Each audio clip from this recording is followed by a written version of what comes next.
When you play the Game of Thrones, Subscribe and like. you die. There is no middle ground.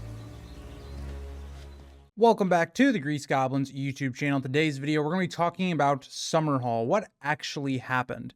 I have a number of different options that I've come across that I think is the most likely for what actually occurred at the Tragedy of Summerhall. Now, I will say this is massive spoilers for A Knight of the Seven Kingdoms, the show, or even the novellas. If you have not read them, I would highly recommend reading them, but this will contain massive spoilers for the characters involved.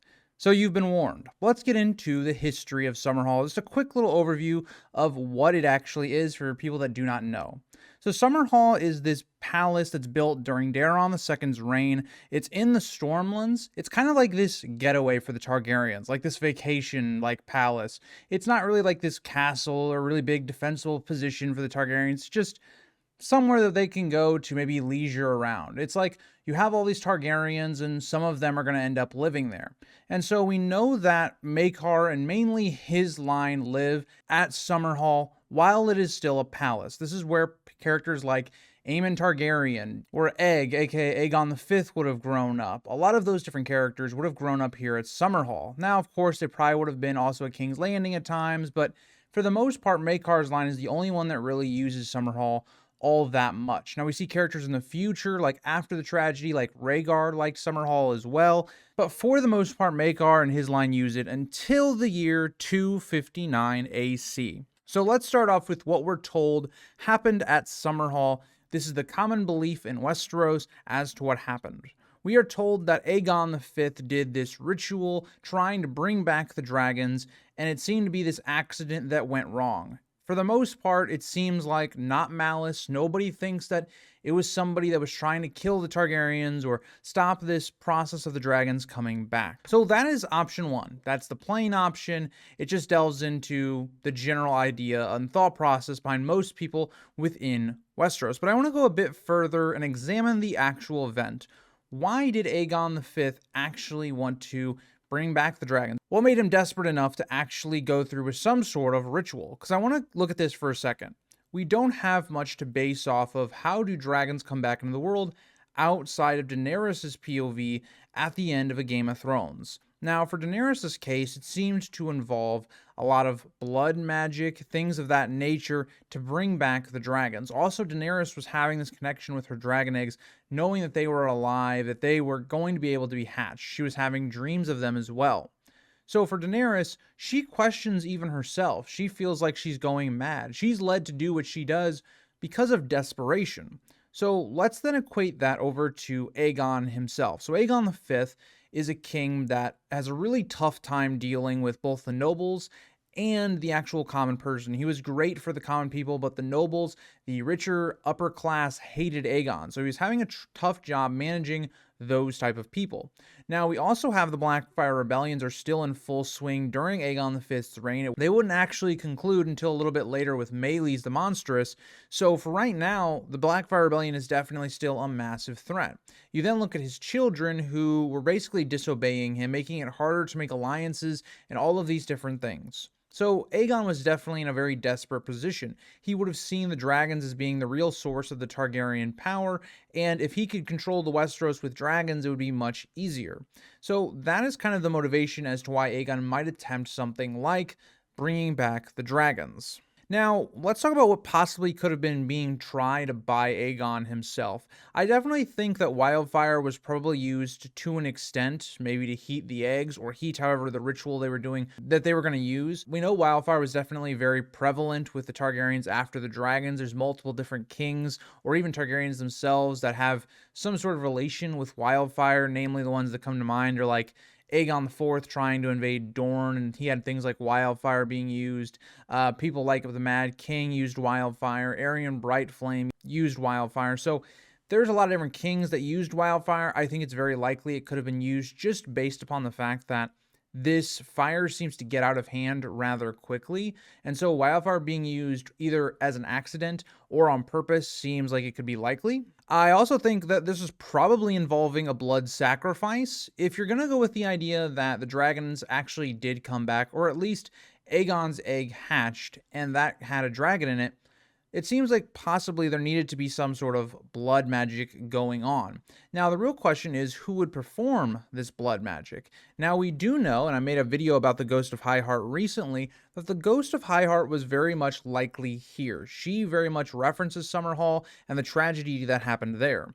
Also, we have the idea that she was a very good friend with Jenny of Oldstones. Jenny of Oldstones, we're not 100% clear if she died at Summerhall, but it seems to be implied, so likely we can believe that either way, if Jenny was alive after Summerhall or wasn't, likely Jenny would have been there, and so by extension, the Ghost of Highheart also probably was there. So could the Ghost of Highheart, someone that was magical, could she have been involved in this ritual, even maybe giving advice to Aegon or one of those things? It could be like kind of like a Miri Mazdur to Daenerys thing, but with less malice from someone like maybe the Ghost of Highheart. So that's kind of setting the stage. And one thing that could really matter a lot because it could change how events occur and why people sabotage this event at Summerhall is, did Aegon actually hatch a dragon? That is very interesting to note here because we don't know. Again, we don't know a lot of information, at least firsthand, about Summerhall, but could it have worked? What if, Aegon had a dragon, it did hatch, it was just a little hatchling, and that's what prompted maybe some of my options to then try to sabotage the entire event? Or was the event already going to be sabotaged? People hearing that Aegon's trying to bring back the dragons, a lot of people wouldn't want that. Again, I've talked about this at lengths. If you are not a Targaryen or you don't have dragons, you don't want the dragons to come back because they're an absolute power. They're like one country having nukes and another not. If this person has a nuke and you don't mess with them because they can just nuke your country and then bam, you can't fight back. So it's the same idea with the dragons here. And let's think about all of that I just talked about. One small thing going wrong could cause a great catastrophe. This ritual going wrong, the wildfire getting messed with, somebody being killed that was maybe controlling the wildfire like a pyromancer, everything could go wrong. One small misstep could lead to catastrophe like it seemed to have done. So let's go through the options. I have 4 options that I've come up with. I think the first option we've talked about, which is just the general story. I don't believe this one at all. I think there was much more going on, but let's get into option 2. So option 2 is the Faceless Men. This just seems to be a very obvious solution to what was going on here. Is you think about it like this. What actually occurs, we're told, is an accident. Nobody thinks that it was an assassination or any of those things. Let's then relate that to Arya.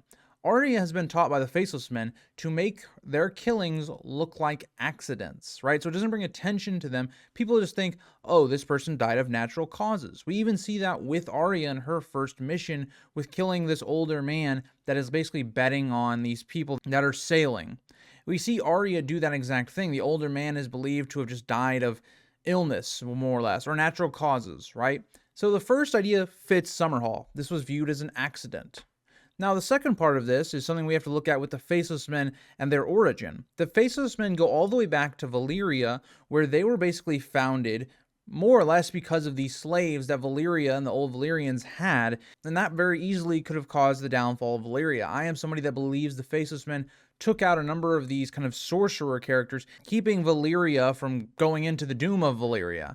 And so I think the Faceless Men have every reason to not want the dragons to come back. Think about what Jaqen is doing at Old Town, trying to get a book on dragons, something that's very high up within Old Town that he has to kill Pate. So there does seem to be this vested interest in the dragons. And if you just think about Braavos and Valyria did not have a good relationship, very far from it. So for me personally, I think the motivation is completely there for the Faceless Men.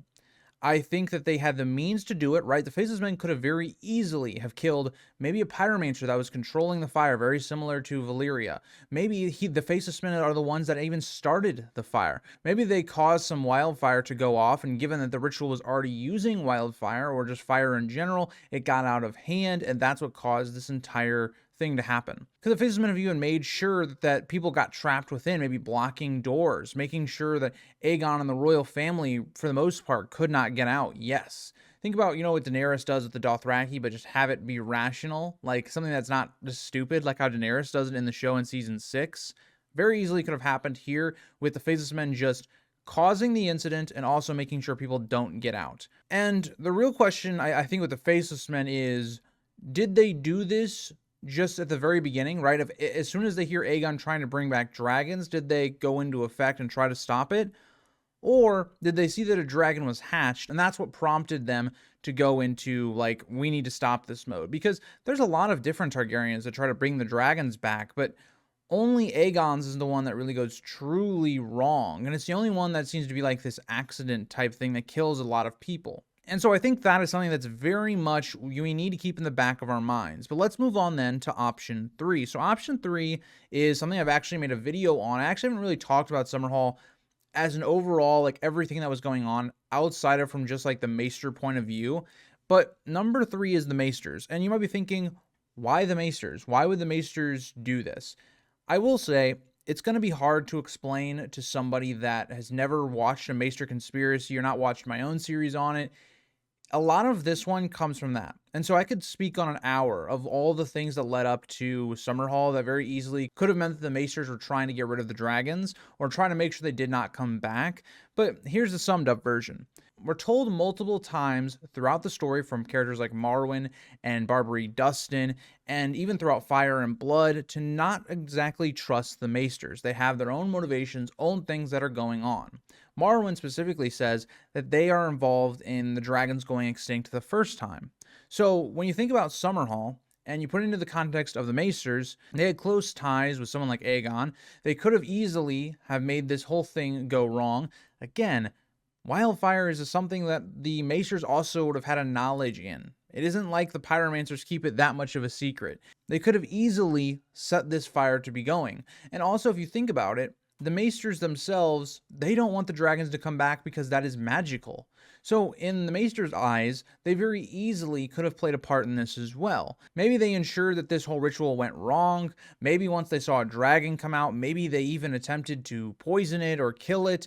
Again, I think that there's a lot of things that point to this idea that the Maesters could have been involved. Now, to exactly what extent, we don't necessarily know. And the problem with both option 2 and option 3 is we don't have nearly enough information to concretely say that either one did it. But there's a lot of evidence, there's a lot of buildup that suggests that both parties would have had extreme interest in this event, and given the result, it seems very suspicious. So then let's get to number 4. So option 4 to me is the one I have come to believe is the most likely option. I think that Aegon V at Summerhall, this was an event that many people were very interested in. And so I actually think that the most likely outcome is that there were multiple parties involved. I think that the Faceless Men, the Maesters, seeing this event, both could have showed up, both trying to sabotage it, and that's why everything goes as bad as it did. Because you have the Faceless Men that could have been trying to assassinate somebody, maybe they assassinate a pyromancer, maybe they assassinate the right person that doesn't allow this ritual to go on, maybe they ensure that this wildfire gets out of hand or this ritual gets out of hand, alongside of the Maesters who are also doing the exact same thing.